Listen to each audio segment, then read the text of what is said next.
Saludar también a mis colegas diputados y diputadas, desearle a todos, al secretario, a todos, en realidad, un feliz 2023 y vamos a, primero que todo, a iniciar con el acta de la sesión 24 ordinaria, que se declara aprobada por no haber sido objeto de observaciones.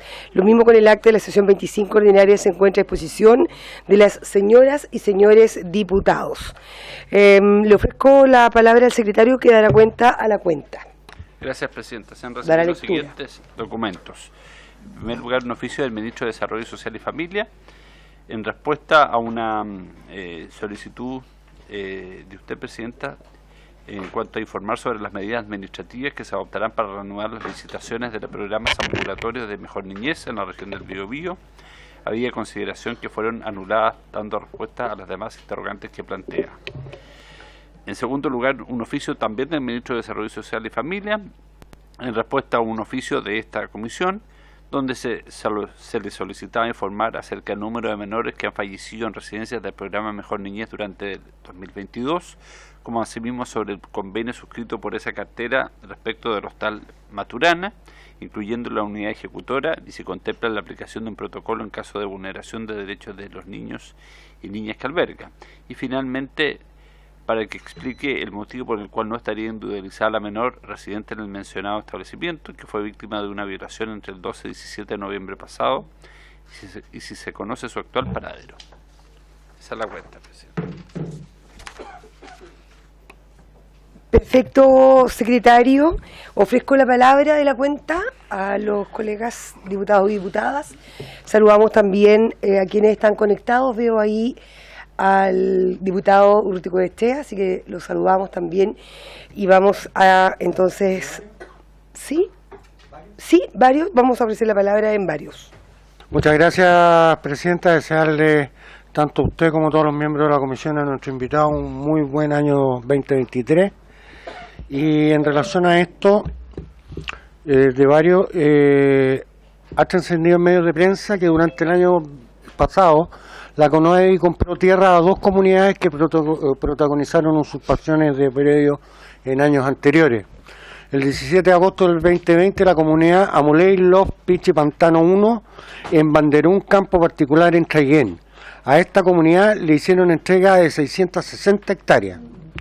En febrero del 2021, la comunidad José Huentual 2 anunció que daban inicio al proceso de recuperación territorial del Fondo del Vergel ubicado en Lautaro.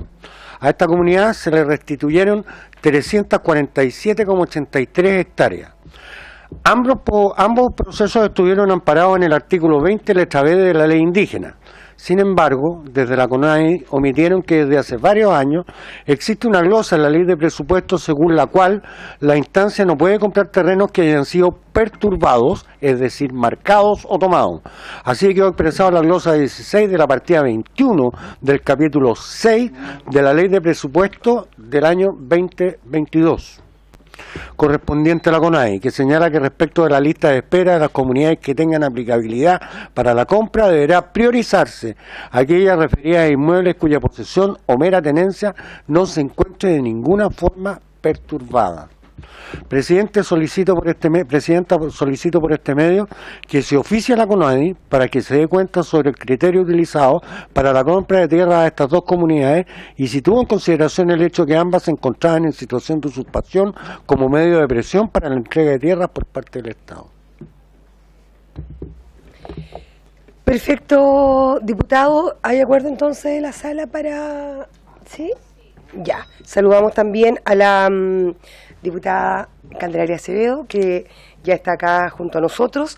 Y yo quiero, antes de iniciar también en varios, comentarles, colegas, que presenté un proyecto, el cual espero llegue a la Comisión de Desarrollo Social. Así lo solicité, y tiene que ver con modificar y otorgar prioridad a los dirigentes de las juntas de vecinos.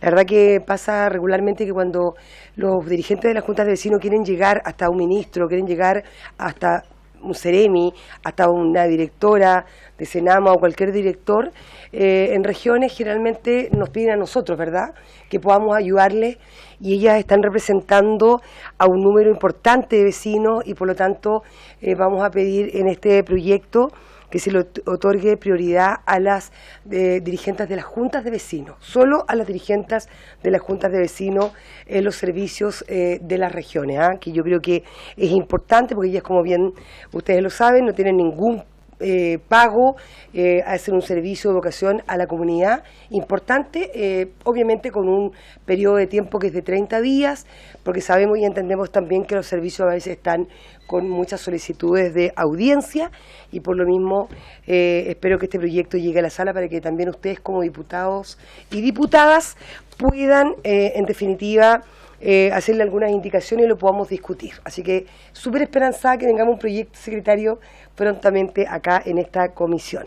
Evidentemente invité también a varios de acá de la Comisión de Desarrollo Social a ser parte del proyecto, y también algunos de trabajo, porque me indicaban que posiblemente pasaría primero por trabajo y de ahí la enviarían a Desarrollo Social. Así que estamos esperando qué va a suceder al respecto. Dicho eso, la orden del día tiene por objetivo analizar los programas que impulsará el FOSIS durante este año 2023 para enfrentar la pobreza y los efectos del aumento del costo de la vida en los segmentos más vulnerables de la población. Sobre el particular, se ha invitado de manera presencial al director ejecutivo del FOSI, el señor Nicolás Navarrete, quien está presente, y desde ya le agradecemos, decirle que tiene una cartera muy bonita, así es que me imagino que tiene harto que contarnos, espero que sean buenas noticias. Todo suyo ahí para que nos pueda presentar. Gracias, presidenta, y bueno, por su intermedio también desearle un muy feliz año a todas las diputadas y los diputados que están aquí presentes. Hay una presentación, no sé si...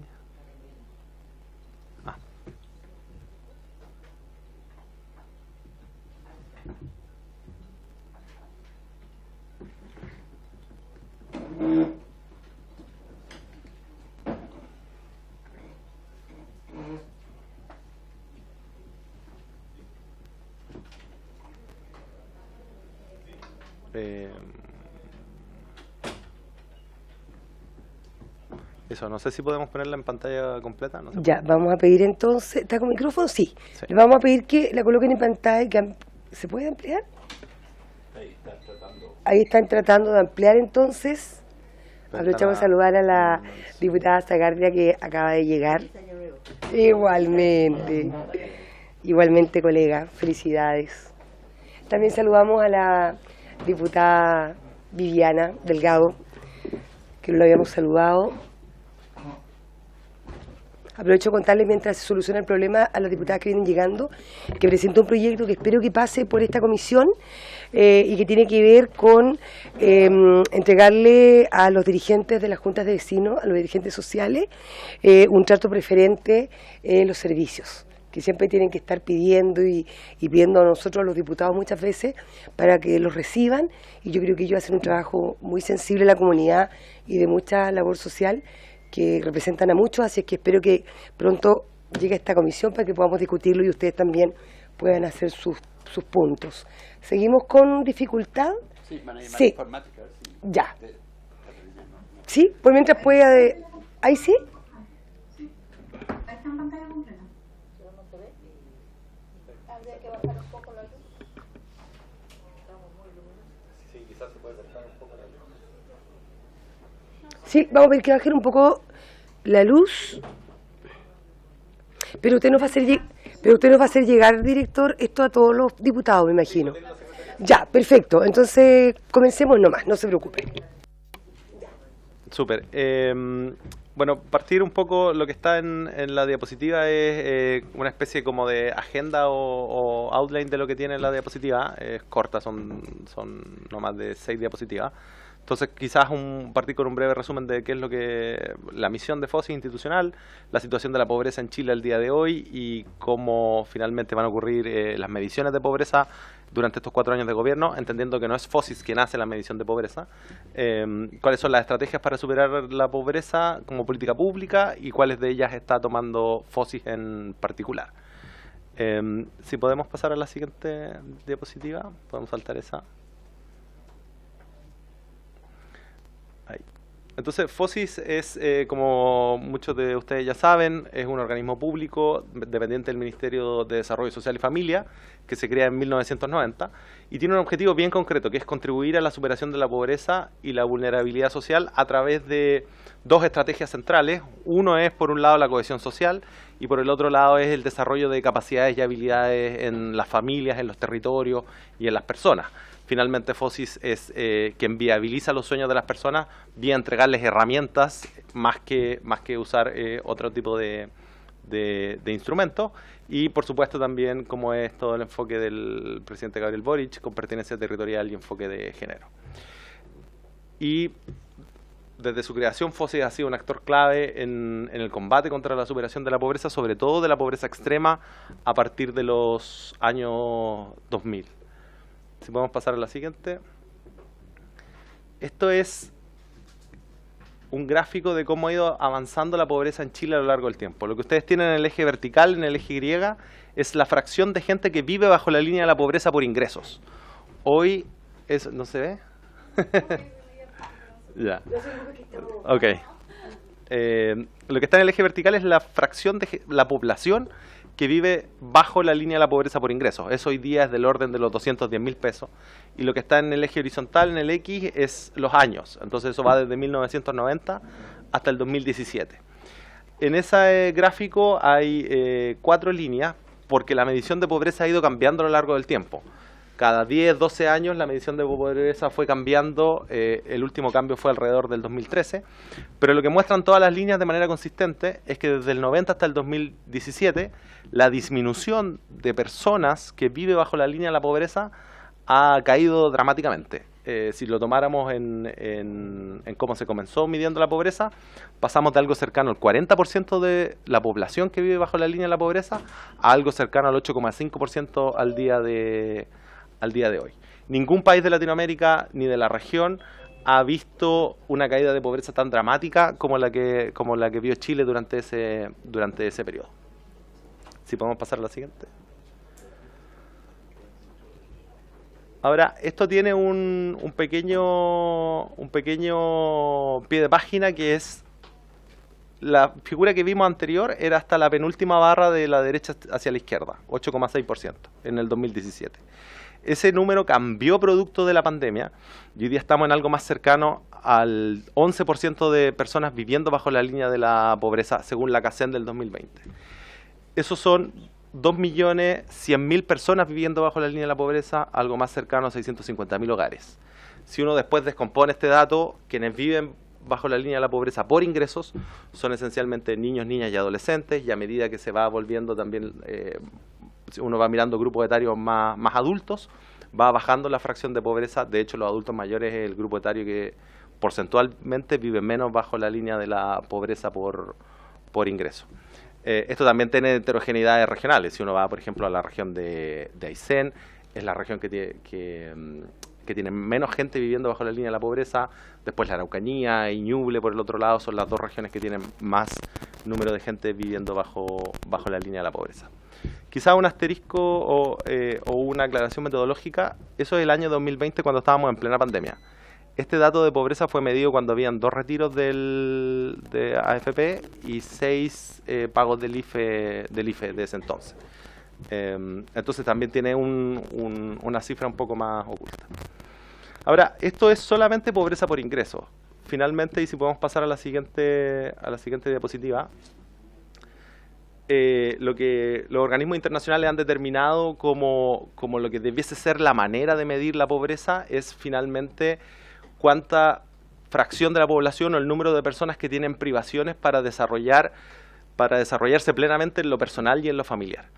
Y eso tiene un conjunto de diferentes prestaciones. Ahí está educación y escolaridad, ahí está habitabilidad, ahí está acceso a un trabajo digno y decente. Y si uno compara, porque hoy día eso se mide en Chile, pobreza con ingresos con este otro tipo de pobreza que se llama pobreza multidimensional, hay un diferencial bien grande. En el 2017 el 8,6% de la población vivía bajo la línea de pobreza por ingreso. Si vamos a pobreza multidimensional, eso es más cercano al 21%. Por lo tanto, si lo llevamos en la última medición de CACEN, que es la que se midió en pandemia, no se midió pobreza, pero si trasladáramos y pensáramos que el número se mantiene, eso sería algo más cercano a los 4 o 5 millones de personas. Si podemos pasar a la siguiente. Este gráfico o esta tabla lo que muestra es un poco qué es lo que mide la pobreza multidimensional. Mide 5 categorías: educación, salud, seguridad en el trabajo, vivienda y entorno, y redes y cohesión social. Si uno va a la brecha de estos 12 puntos porcentuales entre pobreza multidimensional y pobreza por ingresos, hay 3 factores centrales que explican este diferencial de 12 puntos porcentuales. Uno es escolaridad, asistencia y rezago, eso es número 1. Número 2 es habitabilidad, que tiene que ver con el estado de la vivienda donde la gente vive y las condiciones de hacinamiento. Y el número 3 es acceso a trabajo digno y decente, que tiene una forma más compleja de medirse. Se mide de una cierta forma para aquellos que tienen título profesional y de otra forma para aquellos que no tienen título profesional. Pero si uno quisiera, y esto es como de resumen quizás de esta parte, si uno quisiera como tener una foto del país, hay una fracción importante de gente que vive bajo la línea de pobreza por ingreso. Hay una fracción de gente aún mayor que está viviendo bajo la línea de pobreza multidimensional, y lo que hace esa diferencia es esencialmente educación, habitabilidad y acceso a un trabajo digno y decente. Si podemos pasar a la siguiente.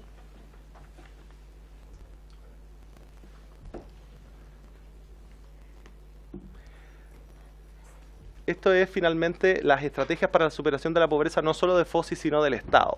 Y son 3 esencialmente los instrumentos que tiene un Estado para combatir la pobreza. El primero son redes de protección social, que lo que hacen es que garantizan un nivel de prestaciones mínimas para un cierto grupo de la población. Ahí ustedes tienen, por ejemplo, la PGU, que lo que hace es que garantiza un ingreso básico para los adultos mayores bajo un estándar social que ponemos. Pero no solamente tienen que ser prestaciones monetarias.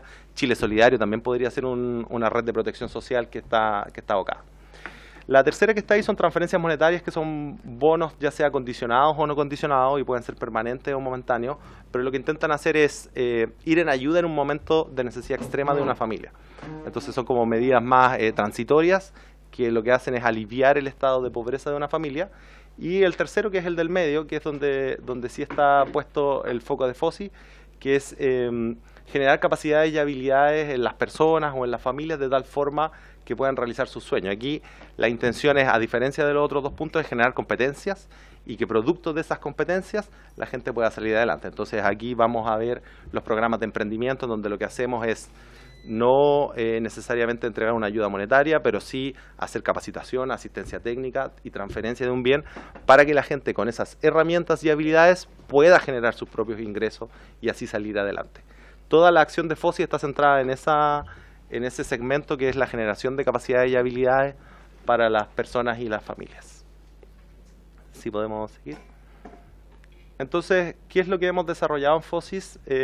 Nosotros quisimos destacar cuatro programas. Los 2 primeros son de la oferta regular y los 2 segundos son parte de la oferta que estamos diseñando, implementando y testeando en FOSI. Por un lado está el programa Familias, quizás que algunos conocen también como el ex programa Puente, en el cual lo que hace este programa desde el punto de vista de FOSI es atacar las causantes y los factores de la pobreza multidimensional. Lo que hace este programa es conectar a las familias con las redes de apoyo. Entonces, si un niño no está escolarizado, empujar o dar la información necesaria para que esa familia se conecte con las redes de apoyo. Lo mismo con los centros de salud, que quizás les cuesta tener horas médicas. También viabilizar ese acceso a la oferta pública, tener una oferta preferente. Este programa año a año ingresan 40.000 familias, a lo largo de todo Chile, y este programa dura por 2 años. Entonces, en un ciclo completo o en un año calendario, lo que tenemos es alrededor de 85.000, 90.000 familias en este programa, que lo que tienen acceso es a un acceso preferente a la oferta del Estado por un lado, y por el otro lado hay una parte que no está con FOSIS, que está con la Subsecretaría de Servicios Sociales, y lo que hace es ayudas monetarias en diferentes niveles, algunas por logro y otras de carácter universal.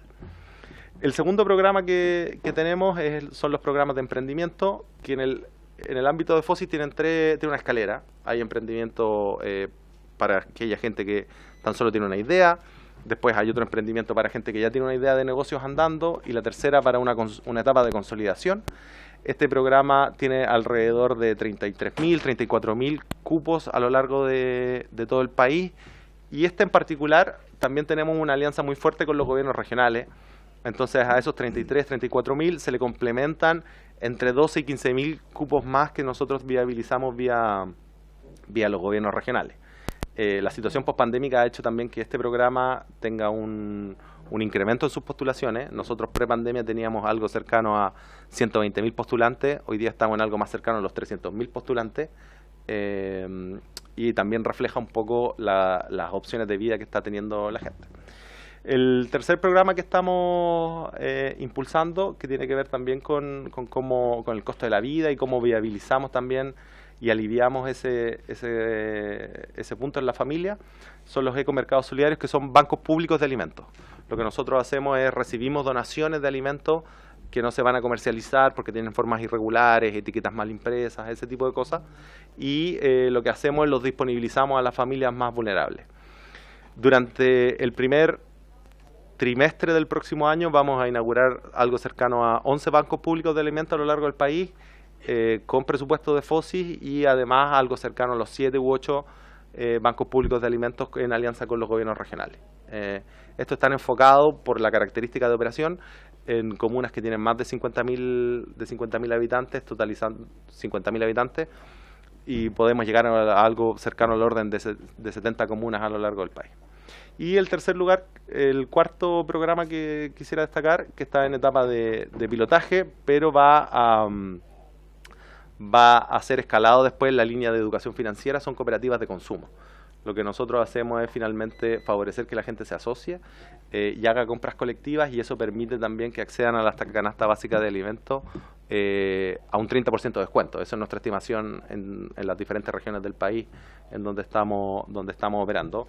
Y esto es, como lo dije en un principio, educación financiera, pero aplicada. Entonces la idea es no solo disponer de alimentos más baratos para la canasta básica de alimentos, sino que además la gente pueda adquirir capacidades para manejar de mejor forma su presupuesto familiar y cómo realizar las compras pertinentes. Si podemos seguir a la siguiente. Lo que acabo de relatar son las acciones que estamos realizando hoy. ¿Qué cosas estamos realizando en el mediano plazo y que van a verse concretadas durante este 2023, hacia finales o mediados o a principios del 2024? La primera es la articulación de un ecosistema de emprendimiento. Lo que nosotros tenemos es que hay programas de emprendimiento en muchas instituciones. Está INDAP, está Cercotec, está FOSIS, está Prodemo, está Sense también, que tiene programas de emprendimiento, y no necesariamente actuamos de forma coordinada. Eso no partió el 2023, o el 2022, venimos durante muchos años no actuando de forma tan coordinada. Entonces lo que hicimos es articular un ecosistema de emprendimiento de tal forma que entendamos bien cuáles son las rutas, si alguien pasa por FOSIS y le va bien a dónde debiera ir, cuáles son las puertas de entrada también a FOSIS, por ejemplo, y así con todas las instituciones, y esperamos avanzar también hacia la constitución de, ¿por qué no?, una ventanilla única de emprendimiento, y que de tal forma que la gente no tenga que andar persiguiendo institución por institución las oportunidades, sino que más bien diga qué es lo que quiere hacer y que el Estado por el otro lado resuelva cuál es la mejor oportunidad. Eso está en construcción y esperamos hacia el segundo semestre tener novedades. Lo segundo que estamos planificando en el mediano plazo es una manera de tributación simplificada. Aparte del problema que tenemos en todos los programas de emprendimiento, por ejemplo en el caso de FOSIS, donde hay más de, como les comentaba, algo cercano a los 300.000 postulantes, el 70-80% de la gente no está formalizada, y la formalización no es algo que vean en el horizonte muy cercano. En nuestras conversaciones con ellos, por dos razones. Una es temor a los beneficios sociales, efectivamente, que pierdan beneficios sociales. Ahí hay un temor bien profundo. Lo segundo es la complejidad de la formalización. Hay que ir a llenar los formularios de servicio de impuestos internos. Quienes postulan a los programas de FOSIS son en general gente que tiene 9, 10 años de experiencia. Eso es que desertó en algún punto entre octavo y primero medio, y por lo tanto quizás las barreras de entrada también son muy altas en lo económico y desde el punto de vista burocrático. Entonces estamos trabajando en un sistema de tributación simplificada de tal forma de aumentar los niveles de formalización en ese grupo. Y lo tercero es, y esto fue tema en la comisión mixta de presupuesto, tenemos que también avanzar en más política pública basada en evidencia y por lo tanto tener la certeza que los programas que estamos haciendo son efectivos, que los recursos que se están destinando están teniendo finalmente un efecto en la vida de la familia, y desde ahí estamos generando un programa de innovación, una reformulación, en donde lo que estamos haciendo es testear diferentes programas, y una vez que mostramos la efectividad, para esos programas pasan a una fase de escalamiento en el Estado, y así garantizamos que los recursos que invertimos están bien invertidos. Eso, no sé si me queda alguna. ¿Si podemos avanzar? Eso, Presidenta, es lo que quería presentarles. Si es que tienen alguna duda los diputados y diputadas de la comisión. Sí. Bueno, la verdad, agradecer.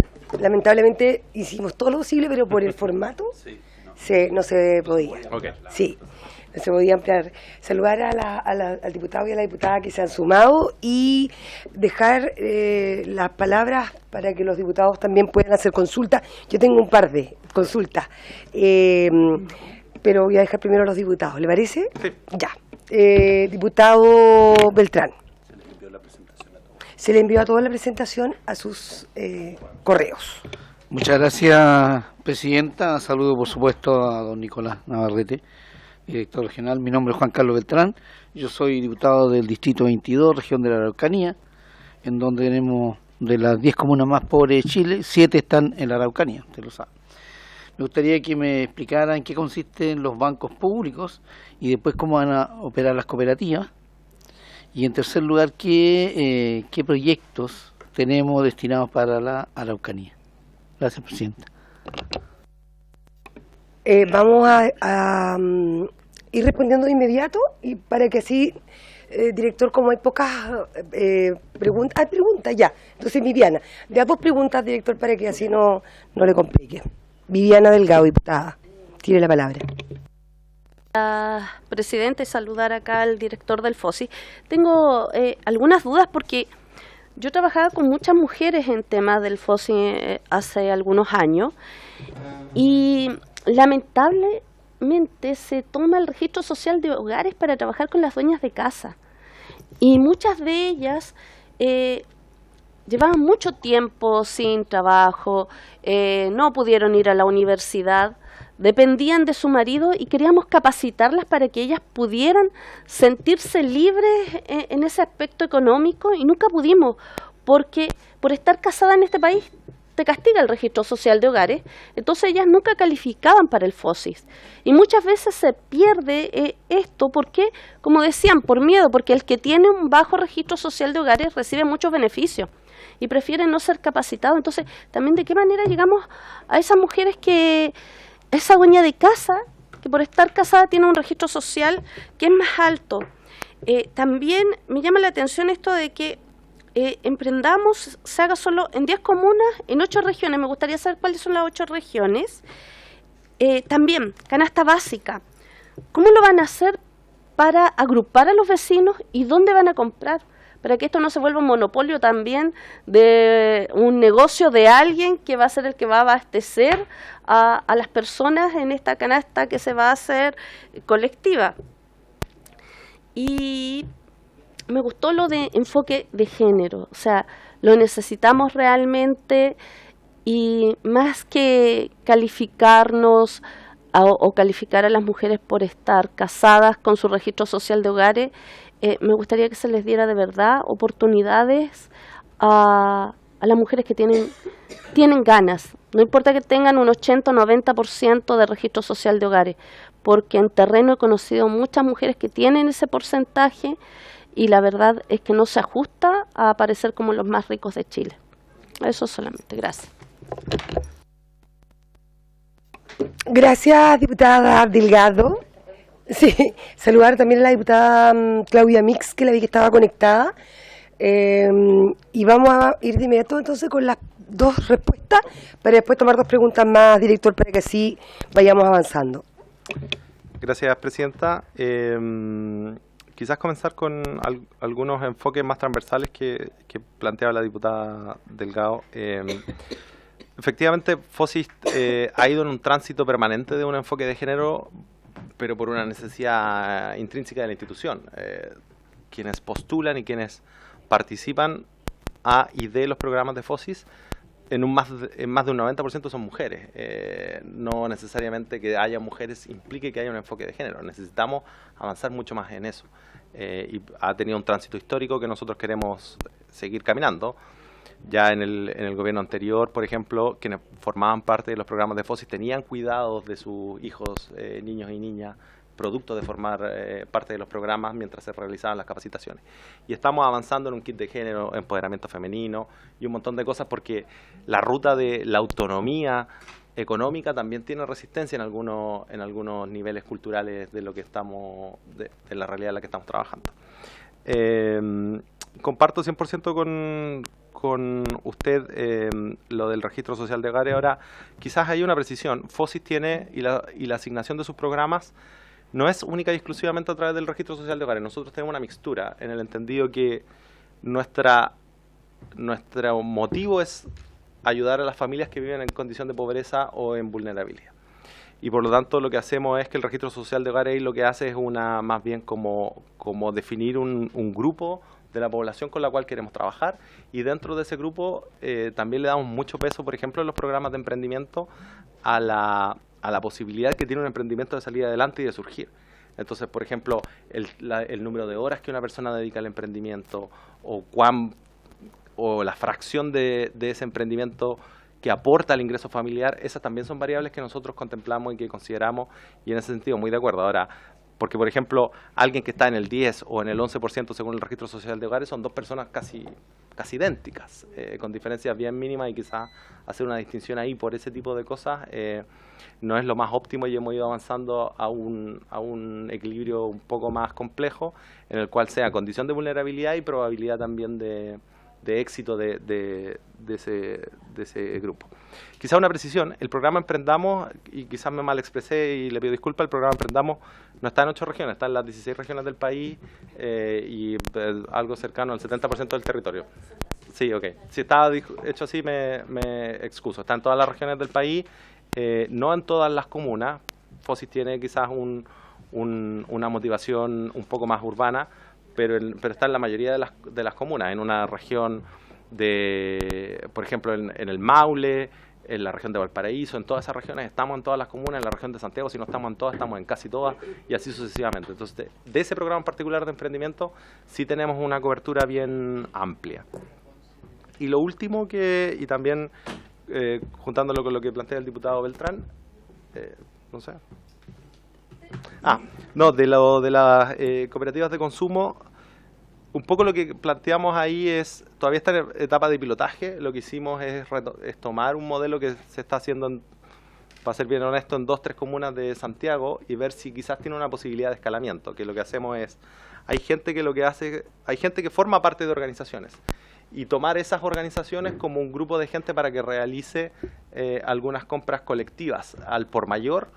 En algunos casos lo hacen con los productores directos, en otros con distribuidores, en otros con centros de abastecimiento como Las Vegas o la Feria de los Valledores en Santiago, que también están, Las Vegas en particular, en diferentes regiones del país.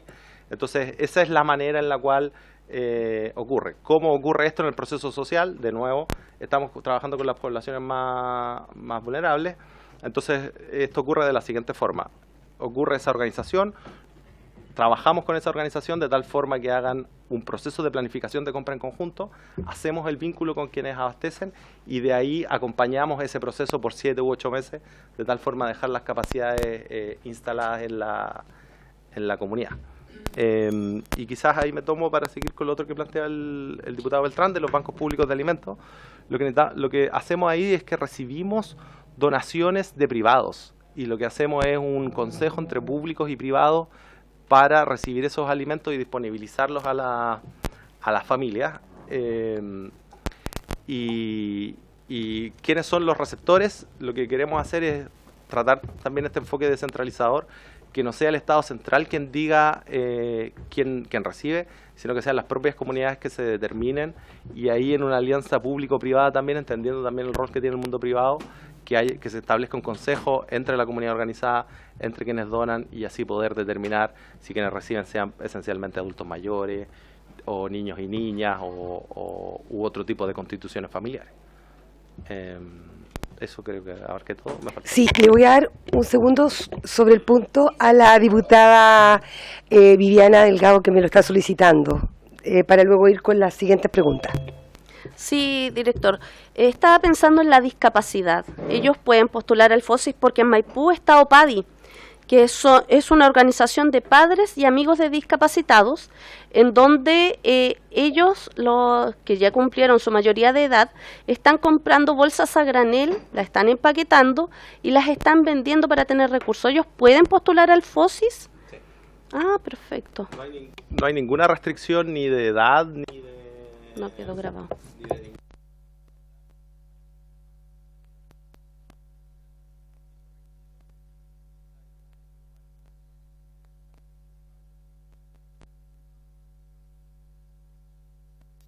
Ahí sí, ya.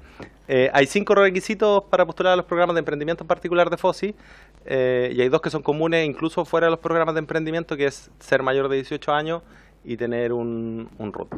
Con eso cualquier persona puede, entonces la discapacidad, personas mayores, cualquier persona que cumpla esos 2 requisitos podrá hacerlo. Perfecto, vamos a continuación a darle la palabra a la diputada Carla Morales. Estaba buscando si era primero. ¿Le fue bien la diputada Marzán? Gracias, presidenta. Y vamos a dar las 2 palabras y usted le responde, para que así no nos perdamos. Gracias, presidenta. Saludar al director. Director, yo soy de la región de O'Higgins. Me tocó también estar en el Consejo Regional de O'Higgins cuando los gobiernos regionales aportan también a los programas de FOSIS para poder llegar a más emprendedores y a más mujeres también en la región. Y hacen un esfuerzo importante también a través de los recursos, porque en general el FOSI es un servicio pequeño en torno a los recursos, no es tan amplio, y para llegar a más mujeres se necesita siempre tener más recursos, o a más beneficiarios en este caso. Pero generalmente me tocaba ver que son mayoritariamente mujeres las que postulan y las que se ganan también los beneficios del programa FOSI. Las capacidades quedan instaladas, esa es una realidad, pero ¿qué pasa después, director? Y es una política pública quizás que tiene que evaluarse con el tiempo. Usted le entrega a una emprendedora herramientas, le entrega la posibilidad de poder continuar quizás también muchas veces de ella y salir y tener autonomía económica, pero el FOSI genera una especie como de mucho asistencialismo, y a mí lo que siempre me ha llamado la atención de FOSI es que no tiene un programa que permita una continuidad para esas mismas mujeres beneficiadas, tener una política pública con mayor ambición en torno al desarrollo de la autonomía económica de una mujer.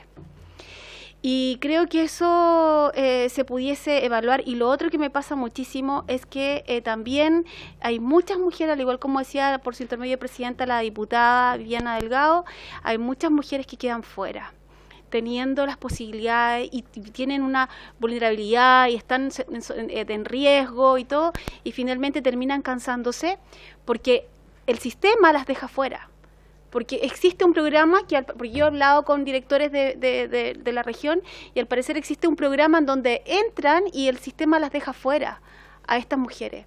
Entonces, quizás direccionar a veces programas también, director, en donde efectivamente tengamos la posibilidad de poder tener mujeres que no cumplen a lo mejor con los requisitos, pero también requieren oportunidades para poder desarrollar a veces hasta ideas de negocio, y empiezan por ahí. Me ha tocado ver experiencias súper exitosas porque han tenido acompañamiento y han buscado redes de apoyo, por ejemplo, centro de apoyo de negocio y otras redes que tiene el Estado u otros servicios del Estado, pero así también me ha tocado ver que mujeres que han ingresado y que después quedan sin el apoyo de nadie y terminan siendo algo momentáneo, asistencialismo, y continuamos con una política pública que no tiene, digamos, un efecto o un desarrollo integral en la autonomía económica, que es lo que principalmente buscan las mujeres. Gracias, diputada.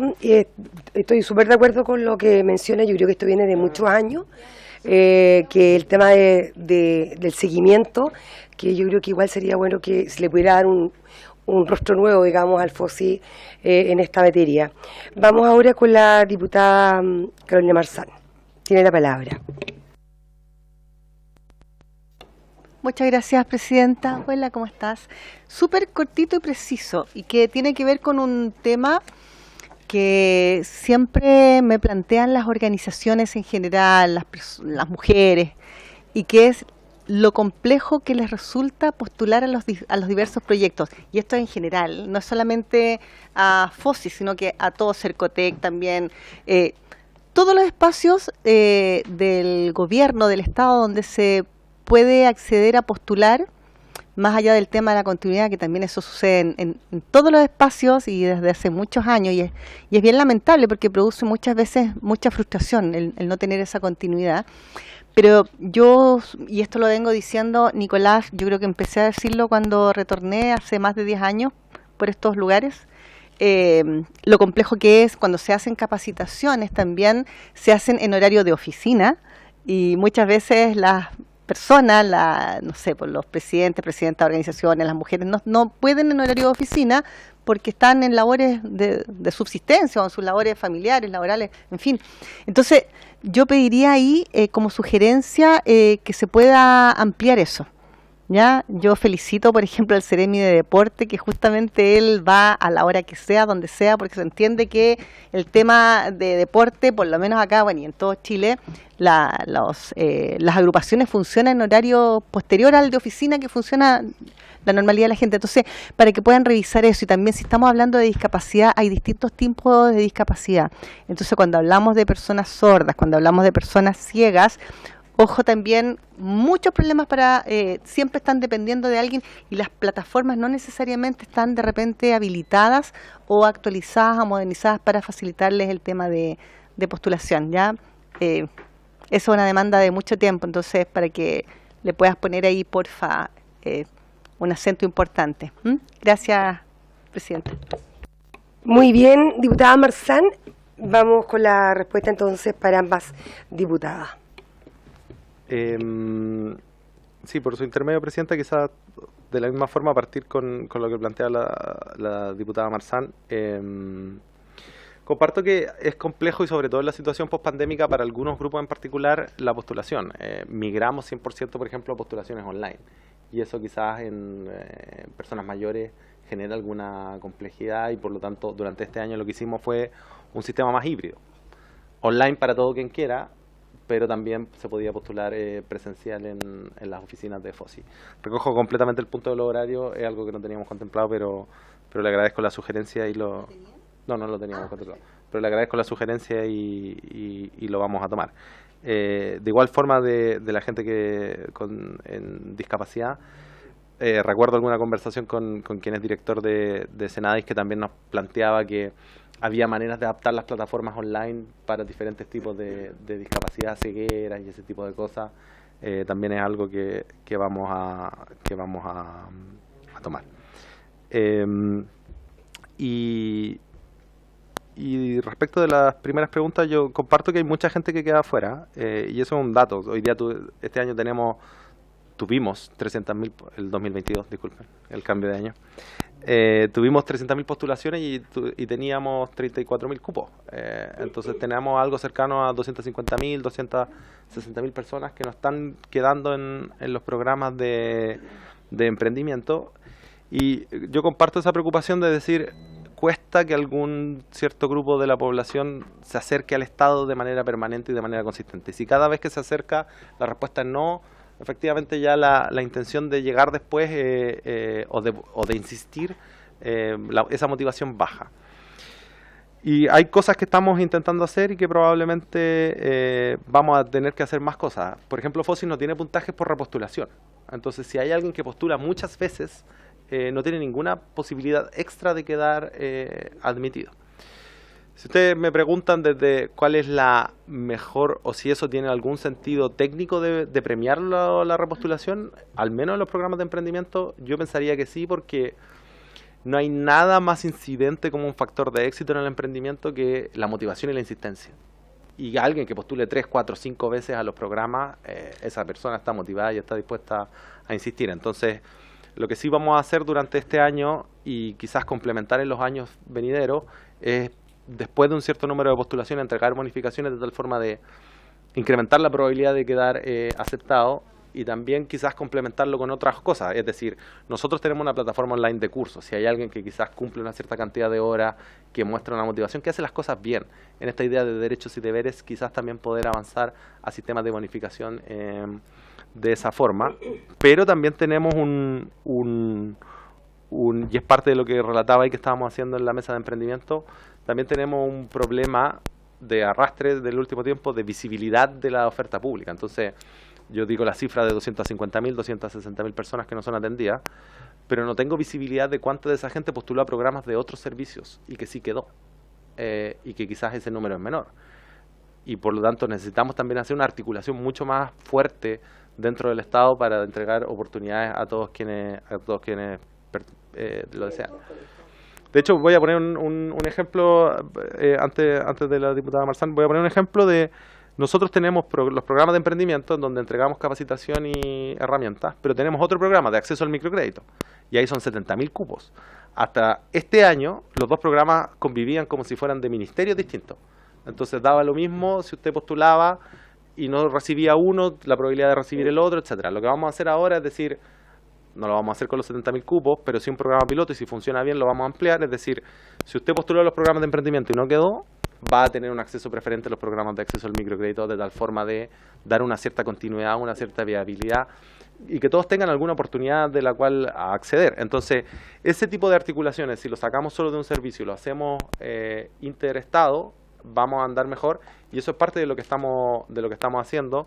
El otro día hablaba con el ministro Jackson y coincidíamos en que si no hay una ventanilla única de postulación que ordene esa oferta, no va a ser posible que lo hagamos. Y es parte de la intención del gobierno es dejarlo instalado. Gracias, director. Y efectivamente, el ministro igual cuando estuvo acá habló de que querían lograr esto, digamos, poder digitalizar y que estén conectados para saber cuándo. Yo creo que eso es súper necesario y espero que realmente se pueda avanzar, ¿verdad? Y que no quede solo en la intención. Yo sé que no es fácil, pero creo que es muy necesario hoy día. Con los tiempos que estamos viviendo, creo que es muy necesario. La gente ha aprendido más con el tema de la tecnología y yo creo que sería muy positivo. Perdón, la diputada Marzán me había pedido un minuto sobre el punto. Súper cortito, que mientras no haya un cambio generacional, que es bien complejo, obviamente, porque estamos hablando de las personas adultas mayores, todavía todo es sugerencia. Se siguen informando, por ejemplo, por informativos, periódicos o... ¿Cómo se llama? Con perdón, así como, no sé, pues estas cositas. Claro, eso es muy, todavía es muy de las personas adultas mayores para informarse, quizás en los municipios, en los distintos espacios de concurrencia o donde quizás el mismo municipio les pueda hacer llegar a las personas que no tienen la posibilidad de acercarse dentro de la manera es que estén informados. La tecnología definitivamente es algo que no está haciendo en ningún caso amable. Y pensemos en los espacios rurales, etcétera, etcétera. Entonces, pero la pregunta que te quería hacer, Nicolás, es, a lo mejor es medio incómoda, no sé, pero es que acabo de estar con una agrupación que no tiene nada que ver, y me hablaban de postulaciones, y yo le dije, ¿por qué no quedaron? Me dice, no sé, pero tenían buenos... No, nadie nos informó. Yo creo que la pregunta es, ¿ustedes a esa cantidad de personas que quedan fuera, les avisan la razón de la eliminación o del por qué no son... No obtienen el ¿cómo se llama? El beneficio de la postulación, porque me imagino que dentro de su universo tan grande, muchos tenían la posibilidad de. Entonces, ¿cómo se discrimina entre estos que sí y estos? O sea, todos estos tenían la posibilidad, estaban bien, pero tengo que escoger solamente a este grupo. ¿Cómo se hace eso? Y ustedes le informan las razones, las personas, porque en el fondo eso te da certeza, por eso pregunto. ¿Mm? Gracias, Nicolás, gracias, presidente. Sí, yo creo que es una muy buena pregunta porque yo creo que todos los que estamos acá nos dicen he postulado 1000 veces al FOSIS y nunca he salido favorecida. Entonces yo creo que no sé si tienen esa medición o cómo lo hacen, director, para que nos cuente antes de seguir con las preguntas. Sí, gracias, presidenta. quizás las dos partes de la pregunta, una era la comunicación de a quienes no quedaron. Efectivamente lo comunicamos y voy a ser transparente, la vez anterior que vine en mayo, por ahí, el diputado Undurraga también nos planteó respecto de la comunicación que hacíamos, que era un poco árida, respecto a decir, en términos más gruesos, era como, no quedó seleccionada, muchas gracias. Y también coincidimos en que esta es la primera, FOSIS es muchas veces la primera aproximación de una persona con el Estado, y por lo tanto esa primera comunicación también es clave. Entonces lo ideal es que podamos beneficiarla. Si no la podemos beneficiar a esa persona, ojalá darle una alternativa, y si no podemos tener una comunicación amigable. Hicimos un cambio en la comunicación, intentamos mejorarlo, y parte de lo que vamos a hacer en marzo, antes de los procesos de postulaciones, es ir a recoger también cómo sintió la gente esa nueva comunicación, porque tenemos que ir mejorándola permanentemente y consistentemente, y eso es parte también de lo que estamos haciendo. ¿Qué se les comunica hoy día? Si quedó seleccionado o no, cuál fue porque tenemos un puntaje, que es lo que está detrás, cuál fue el puntaje de selección y cuál fue el puntaje que quien postuló sacó. Eso es lo que hoy día se comunica. Quizás podemos hacer una comunicación aún mejor y más efectiva, y es parte de lo que estamos trabajando. ¿Cómo se selecciona la gente? Hay requisitos de admisibilidad, y uno es, planteábamos algunos al principio, la edad, tener un RUT, y estar dentro del 60% del registro social de hogares. Ahora, eso es mucha gente finalmente. Sí. Y por lo tanto, ahí tenemos que, dado que tenemos cupos limitados, reducir y seleccionar a alguna gente. Y eso tiene dos grandes factores. Uno es la centralidad del emprendimiento en su vida, medida por varias cosas. ¿Cuántas horas dedica? ¿Cuánto representa de su ingreso familiar? Y cuánto tiempo lleva haciéndolo. Sí. Esos son los tres factores más grandes que tenemos. Un poco en el sentido de decir, queremos ayudar a la gente en el cual el emprendimiento es su primera fuente de ingreso.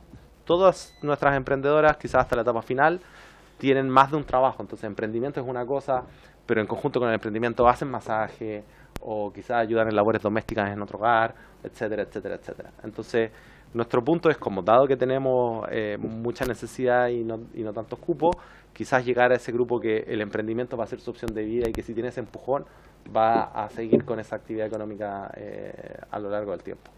Y en ese sentido también reforzar lo inicial. El registro social de hogares juega un rol, pero juega un rol que no es el principal en particular en nuestros programas de emprendimiento, porque, como decía, diferenciar entre el 34.000 y el 34.001 en términos de registro social de hogares, condición de vulnerabilidad, esos dos hogares son casi idénticos. Entonces, quizás ese no es el mejor factor para hacerlo.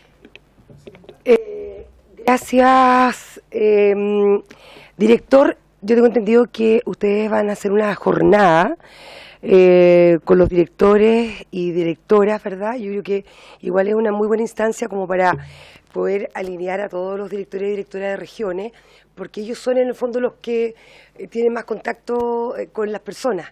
Entonces yo creo que el tema de la difusión y de lo que usted nos está mencionando a nosotros, y poder hacerlo llegar a la gente, sería súper positivo, porque yo siempre he sentido que el FOSIS es como muy cercano a las personas. Siempre a mí me encanta esta ayuda que entrega el FOSIS, es muy valorada por las personas. Yo he estado en varios desayunos, en varias actividades, no solo ahora, antes como consejera regional, y creo que ahí los directores y directoras creo que cumplen un rol fundamental para el tema de mujeres, para el tema de discapacidad y para muchos otros temas, que yo creo que es bueno que se vaya familiarizando esta información o los planes que tienen con la gente beneficiada. Eso. Como votación, todavía no le hago las preguntas, que son más bien pedidas las mías, así que voy a dejarlas para el final. No. Ahora vamos con el diputado Daniel Melo. Tiene la palabra, diputado. Gracias, presidenta. Bueno, saludar al director del FOSIS. Agradecer que pueda acompañarnos el día de hoy.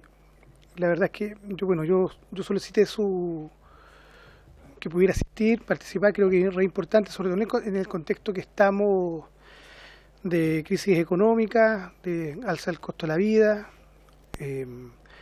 y quisiera saber cuándo van a estar los resultados de la nueva encuesta, porque mirando los datos, todo lo que tenemos es una fotografía de nuestro país en un contexto que va cambiando, ¿no es cierto?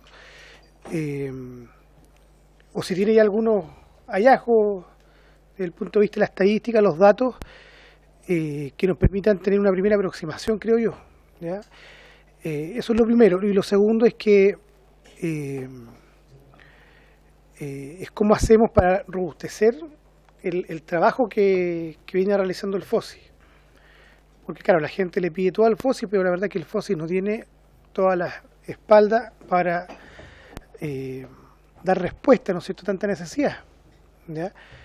Y yo imagino que los programas que se describían hace un rato debieran complementarse quizás con otro tipo de ayuda en transferencias económicas directas, otro tipo de subsidios. Y yo quisiera saber si en el gobierno qué es lo que está pensando sobre esta materia, ¿ya? Entendiendo lo que viene, ¿m? Y que yo imagino que los indicadores, ¿no es cierto?, de este estudio, los resultados, perdón, debiera atender un aumento, me imagino, de la pobreza en nuestro país, ¿ya? Me imagino. Ojalá que no, pero yo no sé si tiene algún tipo de opinión respecto a eso.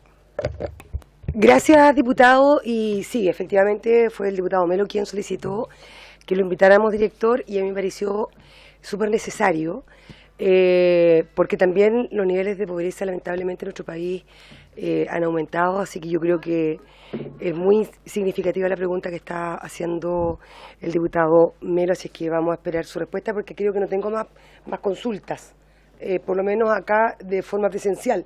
No sé si alguien que esté conectado quiere hacer una pregunta, nos puede, mientras nos responde el director, nos puede pedir la palabra, sin problema. Director. Gracias, presidenta. Por su intermedio, responderle algunas de las cosas, todas las que pueda al diputado Melo. Bueno, efectivamente, lo que mostraba en los gráficos al inicio eran fotos en diferentes momentos para intentar construir una película. La última foto no la tenemos y la anterior estaba un poco movida por ayudas monetarias, situación pandémica.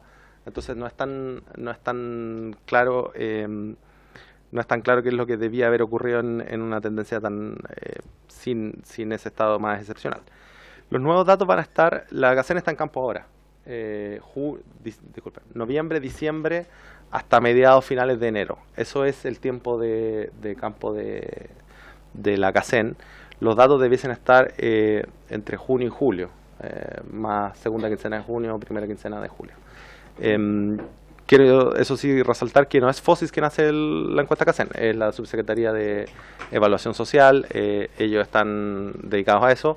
Va a haber una GACEN 2022, más allá que los resultados sean 2023, campo 2022, y va a volver a haber otra el 2024. Entonces, durante este gobierno van a haber dos encuestas GACEN con esa temporalidad.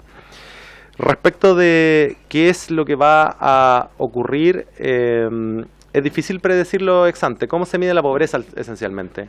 Está compuesta esencialmente la línea de la pobreza por cuántas canastas básicas una familia puede comprar. No es solo eso, pero esa es la mayor porción al final del día. Y hay presiones finalmente al alza y a la baja. Probablemente la mayor presión al alza de pobreza es el costo de la canasta básica, que se ha incrementado mucho. Pero por el otro lado, la red de protección social también ha aumentado mucho su cobertura. Si uno va, por ejemplo, a la pensión garantizada universal, aumentó su cobertura drásticamente, aumentó sus montos y por lo tanto eso lo que hace es una presión a la baja. Por lo tanto no es tan fácil aventurar, no me gustaría aventurarme qué es lo que va a ocurrir. Respecto del 2020 además tenemos un mercado laboral que se ha recuperado bastante. Si uno va, vi a la presidenta que no, es que el número de, si uno va pre-pandemia, quizás el mercado laboral no se ha recuperado tanto el número de empleos, pero si uno va cuando se hizo la GACEN, hay un mayor número de empleos dando vuelta en la economía. Por eso es difícil predecir qué es lo que va a ocurrir en términos concretos. Respecto de quizás cómo se integra y cómo tenemos una visión más de Estado y menos como servicio A, B, C, F, G, quizás dos cosas. Una es necesario lo que ha trascendido en toda esta conversación de quizás que el Estado converse más de qué es lo que está haciendo, quiénes reciben. Quizás hay alguna gente, como plantean en la Comisión Mixta de Presupuestos, que está recibiendo más de un beneficio, mientras hay otras que no están recibiendo ninguno, y por lo tanto ese ordenamiento un poco y que es lo que planteaba la presidenta de la conversación con el ministro, ese ordenamiento como de la oferta pública es relevante. Pero también poner un énfasis, lo que hace la pandemia es que pasamos de algo cercano al 1.600.000 a los 2.100.000 personas bajo la línea de la pobreza, y que eso es la parte que no es tan favorable. Pero hay una parte muy favorable, que es que pasamos del 40% al 8%, volviendo al 11%, desde el 90 hasta la fecha, y por lo tanto lo que hicimos durante el 90 a la fecha también es una política antipobreza bien resiliente, porque quiere decir que algo cercano a los 28 puntos porcentuales no volvieron a la pobreza, a pesar de la pandemia. Y por lo tanto, ¿qué es lo que hace una buena política de pobreza? Que es que la gente salga y no vuelva. Es, en esa diapositiva que tenía, son la combinación de dos cosas: red de protección social fuerte y potente, pero además capacidades y habilidades, que la gente sea capaz de generar ingresos producto de sus medios, y por lo tanto el potenciamiento de ese tipo de políticas de red de protección social con responsabilidad fiscal y capacidades y habilidades es lo central. Y ahí me tomo del comentario que hizo la presidenta al inicio del encuentro de la jornada de directores regionales. También es necesario descentralizarlo. La pobreza tiene dimensiones distintas. Aumentó la pobreza pandemia urbana, porque rural siguió cayendo en un nivel más alto, pero siguió cayendo. Y por lo tanto, esa heterogeneidad de lo que vive el país es tremendamente importante. FOSI es un servicio totalmente descentralizado. Nosotros tenemos planificaciones regionales, conversamos con los GORES, y por lo tanto, si ustedes van a los programas de emprendimiento en Arica, terminan no siendo iguales a los de Iquique, a los de Araucanía, por ejemplo. Terminan no enfocándose en las mismas poblaciones. Si uno va, por ejemplo, a la región del Biobío, están preocupados de la gente que fue desvinculada de la industria pesquera. Si uno va después a O'Higgins, en las zonas de sacrificio. Y así sucesivamente, porque cada región tiene su particularidad. Entonces, un programa o un Estado que se preocupe de fortalecer capacidades y habilidades con lo que los territorios van necesitando, probablemente es la política antipobreza de más largo plazo que podemos establecer. Sí. Gracias, director. Aprovechando que usted habló de la región del Biobío, bueno, yo soy de la región del Biobío, y justamente hablando de la pesca, me gustaría solicitar, ojalá destinar recursos para las organizaciones de pesca, del FOSIS, ¿me entiende? Creo que es súper necesario, director, porque tenemos muchas mujeres en el mundo de la pesca, en organizaciones, y por lo tanto creo que eso es muy positivo. También usted habló de las zonas de rezago, y la verdad que yo creo que las zonas de rezago hay que ampliar los recursos, y algo súper importante y que me gustaría mucho mencionar, ojalá programas especiales para las zonas de rezago con recursos directos, para que, en definitiva, y adicionales, evidentemente, porque yo sé que hay recursos, pero ojalá más recursos para las zonas de rezago, recursos también para las organizaciones de pesca, y no me puedo dejar de mencionar algo muy importante que tiene que ver con un programa que es Acción de Campamentos, que es un programa que yo creo que de verdad necesita más recursos. Es un programa que yo lo valoro muchísimo, y creo que necesita más recursos porque es un muy lindo programa, y lamentablemente en nuestro país, yo creo que todos lo sabemos, tenemos muchos campamentos y yo creo que necesita más recursos, así que hacer esa solicitud y felicitar que se hagan estos encuentros en regiones. Yo creo que es muy positivo, y eso de las cosas buenas hay que decirlas. Así que eso. Gracias, presidenta. Voy a, efectivamente, como FOSI un servicio descentralizado, voy a hablar con el director regional para destinar recursos. Yo igual decirle que en lo de pesca estamos con proyectos andando para la industria pesquera. Pero se necesita más. Okay. Pero queremos más. Okay. No, y lo de acción de campamento, muy de acuerdo con usted. Sí. Solo que este no depende solo de FOSI, es en alianza con MIMBU. Ya. Porque como usted sabe, lo que hace FOSIS es la parte de la solución habitacional. Entonces, MIMBU construye la solución habitacional, a veces erradicación, arriendo, etcétera. pero la parte comunitaria, que es cuál es la solución pertinente para cada campamento, esa es la que construye FOSE. Entonces, esa es necesaria. Necesitamos construir ese vínculo con Minbu para decir, ok, vamos a dar una solución habitacional a este campamento, y ahí nosotros hacemos nuestra parte. Sí, no, pero estoy de acuerdo y le agradezco, presidente. Sí, se está haciendo un buen trabajo en todo caso, en vivo por lo menos. Sí. Vamos a ver si alguien más nos ha pedido la palabra. No, nadie más nos ha pedido la palabra. Agradecer, director, enormemente que se haya tomado el tiempo de poder venir. Creo que es súper importante que nosotros como diputados tengamos conocimiento de los programas, cómo van avanzando, y le agradezco que tome en consideración las preguntas de todos los diputados y también, por supuesto, las que yo le mencionaba respecto a la región del Biobío, de donde yo soy diputada. Y eso, agradecerle simplemente y ¿podemos finalizar la...? ¿Sí?